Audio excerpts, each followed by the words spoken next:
உங்க சூழ்நிலையை பார்க்காதீங்க, உங்க முன்னாடி இருக்கிற பிரச்சனையை பார்க்காதீங்க. எது எப்பேற்பட்டு இருந்தாலும் பரவாயில்லை, தேவன் உங்க கூட பேசி இருக்கிறாரா, அந்த வார்த்தையை விசுவாசிச்சு முன்னேறி போங்க. தேவன் உங்களுக்கு ஒரு அற்புதம் செய்ய போகிறார்.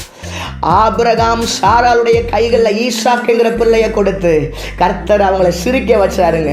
எந்த பட்டணத்தில் வலியை சுமந்தாங்களோ, எந்த பட்டணத்தில் துக்கத்தை சுமந்தாங்களோ, அதே பட்டணத்தில் தேவன் அவர்களை நகைக்க பண்ணினார். அந்த ஈசாக்குக்குள்ளிருந்து ஒரு பெரும் கூட்டம் வெளியே வந்துச்சு, ஒரு தேசம் வெளியே வந்துச்சு. ஒரு அற்புதத்தை தேவன் காலம் தாழ்த்தி கொடுக்கிறாரையானால் அந்த அற்புதத்துக்குள்ள ஆயிரங்கள் ஆஸ்வதிக்கப்படுவார்கள்.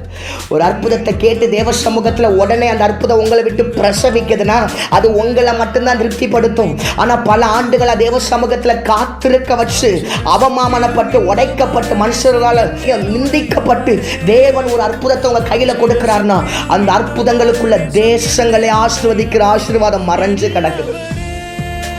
உங்களை பிளஸ் பண்ணுறதான ஆசீர்வாதம் அது இல்லை, அது ஊரையே பிளஸ் பண்ண போகுது. அது உங்களை ஆஸ்வதிக்கிறது மாத்திரமில்லை, அது உலகத்தையே ஆஸ்வதிக்க போகுது.